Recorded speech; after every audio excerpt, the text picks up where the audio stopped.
Thank you so much for joining us today. We're so excited to have you here. Can you go ahead and give us an introduction? Oh, yes, ma'am, and I appreciate you inviting me. I enjoy working with the students and the teachers throughout Muskogee County. Educating these young people is a primary thing we all need to concentrate on. My name is Bryan. I'm the Muskogee County Coroner here in Columbus, Georgia. I've been in the office for 10 years. It's an elected official, 4-year term. I'm in my third term. And our primary job is to conduct death investigations for the cities. Now, we do all the homicides, all the suicides, accidental deaths, deaths when people die at home. We don't do hospice, we don't do nursing homes, but we do deaths when they are not in the hospital longer than 24 hours. When I started, we did 626 death investigations, and last year we did 1,200. So you can see that it's increasingly getting busier and busier and busier. Oh, wow. Well, thank you so much for that introduction. So how long have you been in this field in general? Well, I'm 71 years old. I started working in the death industry when I was 14, so you do the math. My entire life has been committed to serving the citizens of Columbus, whether it be an embalmer, funeral director, or as the coroner. I feel like God has brought me full circle to be where I am today. Perfect. So you've done all three of those things. Right, and I'm still a licensed embalmer and funeral director, and I still embalm bodies occasionally. But I just wanted to tell the students that the funeral profession is a great profession. You make good money. The college is only 2 years, and you basically learn, being in the embalming room and working the funeral services. My mother said you had to have a strong back and a weak mind. I have both of those. But, as the coroner, it's much more entailed. We really have to get down to specifics, and we have to have integrity and professionalism when we're dealing with cases such as homicides or suicides. And being sympathetic and caring means a lot to the families, but it means more so to us. Mm-hmm. Perfect. So let me back up. Well, actually, this might lead into the next question. So what type of education or training is required for your career? You talked about being in a 2-year program, but what is it specifically, and what do you learn? Well, in the state of Georgia, you have an apprenticeship. You have to serve an apprenticeship for 3 years under a licensed embalmer and funeral director. You have to embalm X number of bodies during that specific time, and they have to be signed off on by a licensed embalmer. And once you've conducted your apprenticeship, then you can go to mortuary college. There's one up in Decatur, Georgia, Gupton Jones. That's where I graduated from. But now we have one in Columbus Tech. They have a mortuary school in Columbus Tech, so you can actually do it locally. Mm-hmm. And also in Birmingham, they have an online course, so you can take that. That's a 2-year program. You study anatomy and chemistry and microbiology and pathology and Georgia laws, things of that nature. Mm-hmm. Once you graduate from school, you take a state board and a national board, and then you start practicing in the field. That's kind of like I said earlier, you get really more knowledge by working versus being in the school. Perfect. So one of the things you mentioned, embalming for our kids, what is embalming? Well, embalming started many years ago. Actually, the Egyptians started mummifying bodies to preserve them, but embalming is to sanitize and restore to a lifelike appearance the dead human body. And in the process, you make a small incision on the neck, and you go in and you pick up the common carotid artery and the jugular vein, and they run parallel with each other. You raise them up off the skin surface, and you inject a hose from the embalming machine into the artery, and you inject a drain tube into the vein. And you mix your chemicals according to how the person died, what their age was, things of that nature. You turn on the machine, and in goes the good fluid, and out comes the bad blood. And it preserves the body. That's the main purpose. So families can have viewing and visitation, and if there's any communicable diseases that, we try to prevent the other family members from getting those. Sorry about that. It's okay. Okay. So perfect. So, and you, what else you said? As a funeral director, what else? What does that entail? Well, funeral directing is actually you get your license for it as well, and you Mm-hmm. have to participate in X number of funerals during your apprenticeship. In college, you're going to learn a lot of specifics about the state law and professionalism and things of that nature. But funeral directing is when you take the responsibility of working with a family, making the arrangements for the with the family for the deceased, and then making all the necessary phone calls to the minister, the organist, the singer, cemetery, things of that nature. And you're really basically holding their hand throughout the process. And then you direct the funeral. As a wedding director would direct a wedding, we direct the funeral. We lead the family into the chapel. We bring the remains in, the casket, and the service is conducted, and then we bring the casketed remains back out, and we escort the family back out, and we go to the cemetery. It seems a little easy, but you have to just show everyone respect, Mm-hmm. and there again, maintain your professionalism throughout the entire process. Yes. Perfect. So, you talked about being 14 and starting this, but what led you to your career? Well, my mother and grandmother and father and sister were coming back from church one Sunday, and we went downtown to a place called Morrison's, I believe it was. Had lunch, and we were in my mother's big Buick, and we were stopped at a red light, and I see these motorcycle cops coming, and then I see a big black car, and then a big black hearse, and then two or three other big black cars, and I'm thinking that guy right there must make a lot of money. So I asked my grandmother, I said, "What is that, Nanny?" And she said, "Well, that's a funeral procession." I said, "What does that mean?" And she explained to me that the person had passed and that was a funeral. And it just inspired me. I guess I was very impressed. And at the age of 14, I started knocking on doors at two of the local funeral homes. And I was persistent. I would go back almost once a week. And finally, one night, the phone rang, and the owner said, "Would you like to ride with one of my funeral directors to Birmingham?" And I said, "Yes, I would." So I put on my little Sears Roebuck suit and my little snap on tie. And my dad took me to the funeral home, and I rode with him to Birmingham. We picked up the body. I can still remember the lady's name. I can show you where she's buried. I watched him embalm that body. And we went to bed right after that. I got up the next morning. Daddy picked me up. I went home, took a shower, put on the same clothes, went back, started working for the funeral home. There was never a handshake or never an agreement or never an application or anything. And I've been doing it my whole life. It's kind of weird, but I That's love it. That's precious. That's amazing that you have that passion for it. Because we've been talking about passion a lot and turning your passion and your interest into your careers. And it doesn't feel like you're working. Yes, you're working. And yes, you might not want to get up in the morning. But like once you get there, you're excited about it. So that's Well, awesome. yeah, absolutely. And, being the coroner means so much to me because that means the citizens of Columbus have the trust and confidence in me to assist when they have a loved one that dies, make sure we make the right decision about the cause of death, the manner of death. We do our due diligence and we look at the medications. We talk about the health histories. When it's necessary, we'll send them up to Atlanta for an autopsy, um, and just try to do the right thing. Honesty is one of my biggest deals, and respect is one of my other ticks for Mhm. sure.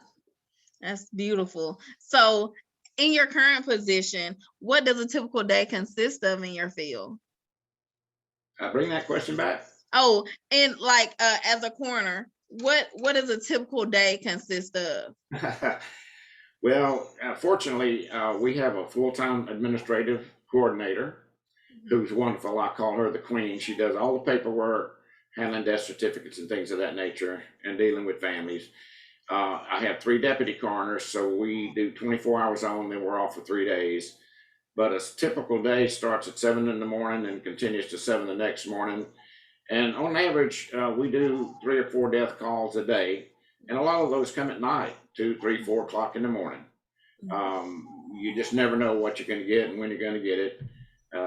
we respond to hospital calls, and of course, dispatch 911 calls us out to horrific deaths when it's an accident or a shooting, things of that nature.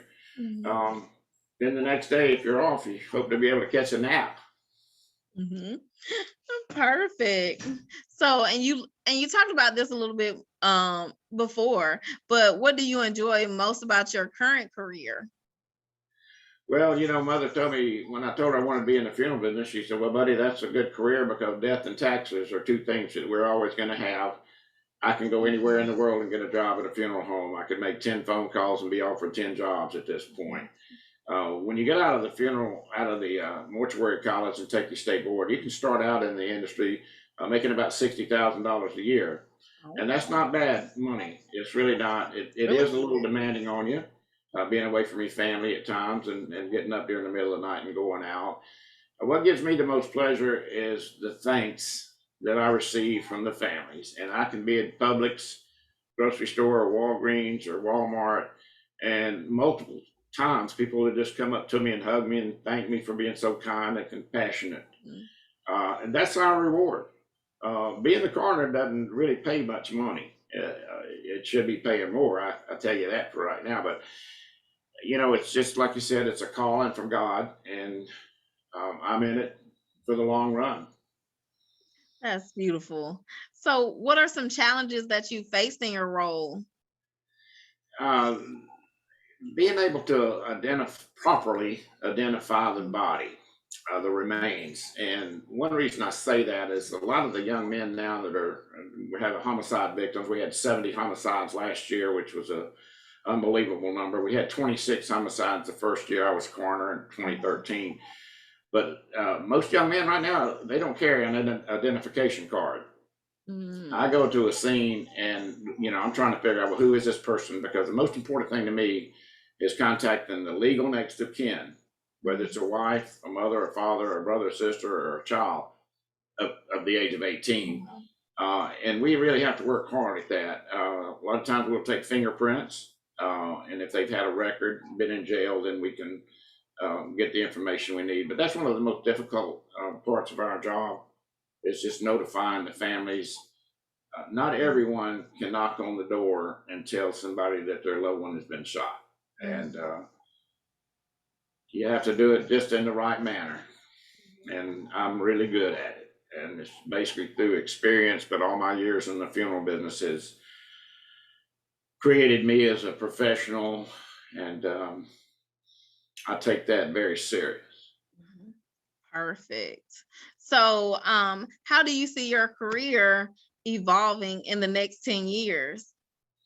Well, I said I was 71 years old. I'm 10 years vested with the city. I'm going to stay here at least for 10 more years so I can be fully vested and have a retirement program. But as long as my health holds out and the citizens of Columbus elect me to be their coroner and God is on my team, I'm going to stay in there as long as I can because I love what I do. Mhm. I'm really good at it, and I'm patting myself on the back. But I know that I am. Yes. So longevity is my goal. Perfect. So, what kind of person do you think is most successful in your field? Well, I think people that have a funeral home background. I think Mhm. if they worked in the funeral industry and in bomb bodies, so they've got the anatomy knowledge that they need to help determine the cause and manner of death, that's vitally important. But also the professionalism, um, their appearance, they always dress good, they're knowledgeable of working with families at a mournful time. So I look at that as being one of the main criterias. Mhm. Now, there are people in the industry that, in smaller towns where they only have 8 or 10 death calls a year, the coroner's elected official, he can be a farmer or a mechanic or own a grocery store. A lot of them own funeral homes, that's for sure. Um, so it's a diverse field of people. There's Mhm. 159 counties in the state of Georgia. Five of those counties fall under the medical examiner. They're up in that nucleus around Atlanta, DeKalb County, Cobb County, Gwinnett County. And the other 154 all have elected officials, such as myself. And we have to run every 4 years for an election. Mhm. So far, I've run unopposed. I've got name recognition. I've been here my whole life. I basically don't think anybody can beat me. If they want to run against me, I'll welcome the challenge, but I hope they don't. I just don't want the hassle. Hmm. So which you just told me something. So you don't have to have a mortuary license or a background to run for a coroner? No, ma'am, when you read the state law, it says you have to be 24 years of age, I think, and you have to live in the county that you're running in for at least 2 years. Pretty much you can't be a felon, certain criteria like that. But anybody can run that has those, can meet those qualifications. Really? So do they have like on the job training that helps them Good question. Yes, ma'am. identify? Yeah, Okay. if you're elected or even appointed as a deputy coroner, you go to a basic coroner's class, and it's 5 days. It's a 40-hour class. You get certified, and then every year after that, we have a 24-hour class. It's 3 days, 8 hours a day, and it keeps us certified. And while in classes, we have people coming in from the GBI, from the public safety directors in Forsyth, Georgia, and we talk about photographing blood splatter, certain things that are going on now concerning overdoses with the heroin epidemic and the fentanyl. So it keeps us up to date, and we get to fellowship. We get to be with other coroners and talk about different cases that we've had, and we learn from each other, and we also depend on each other for knowledge. Okay. And you said to be appointed a deputy coroner. What do you do the appointing or does the Uh, okay? I do. The coroner has the right to appoint whoever he wants to be a deputy coroner, and he also has the right to terminate their position. We also have two forensic drivers. We have a transport van that's air conditioned. We have two cots in it, so we're able to make two removals at the same time if that happens. But also, we do a lot of transporting back and forth to Decatur to the GBI crime lab for autopsies. And that fellow stays on the road 4 or 5 times a week back and forth up there. Mm-hmm. Well, Uh, oh, People go ask me ahead. all the time, what's the worst case you've ever seen?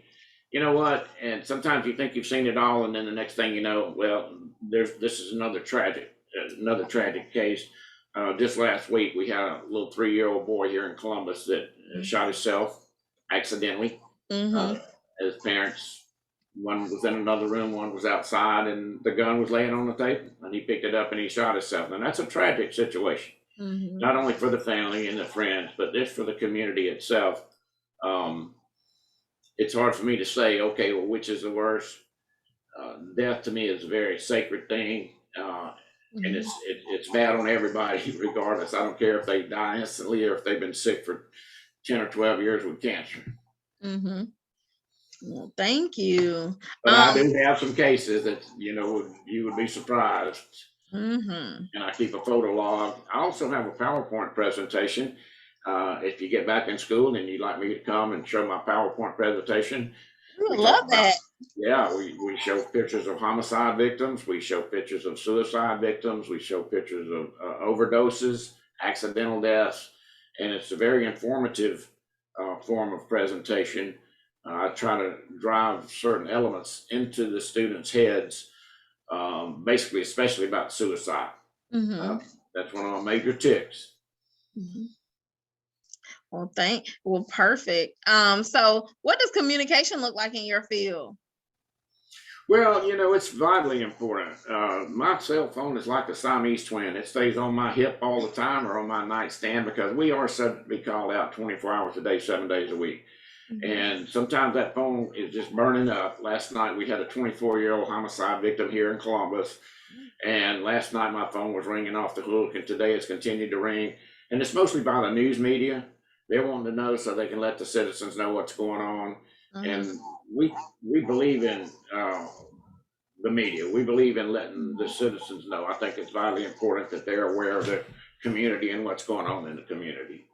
Of course.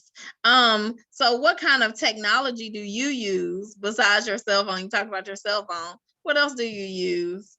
Well, of course, we have computers that we have a database that we're able to put all the information in, and we're able to share that with other venues.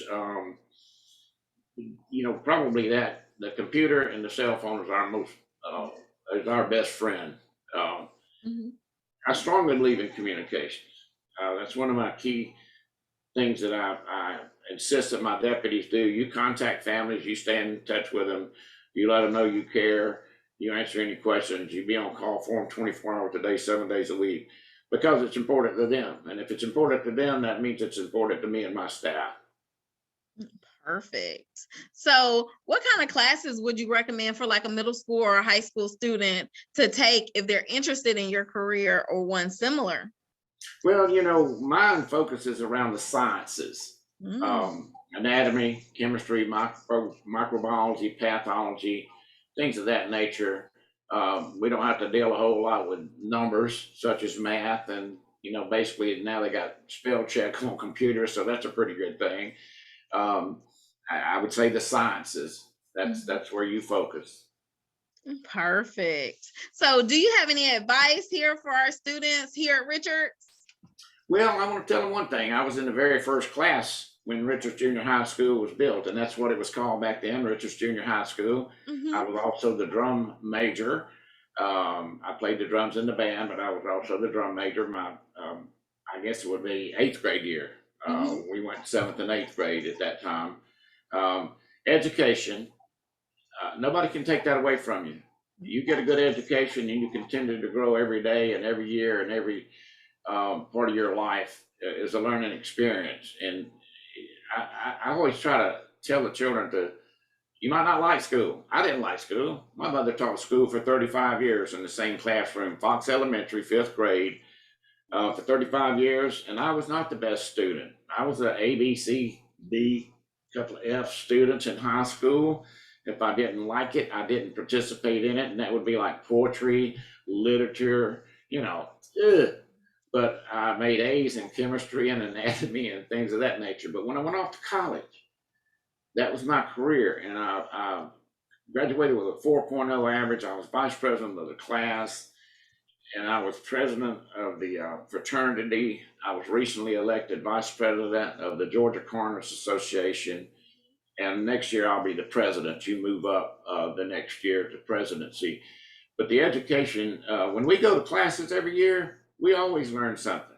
And Hmm. to me, education is just the thing, like I said, nobody can take it away from you. Shoot for the stars and go for it, whatever your ambitions and career leads you.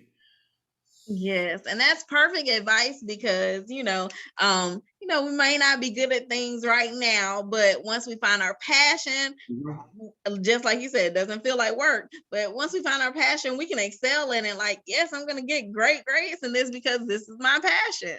So that's perfect. So thank you so much for participating. We really appreciate it. And it's so good to see a former Richards Middle School like face as well. Thank you so much. Will you invite me back when you're back in school? I'll come do that PowerPoint presentation. We'll give the students an opportunity to ask their own questions, and believe me, they can come up with some pretty good ones. Yes, Okay, perfect. well, thank you.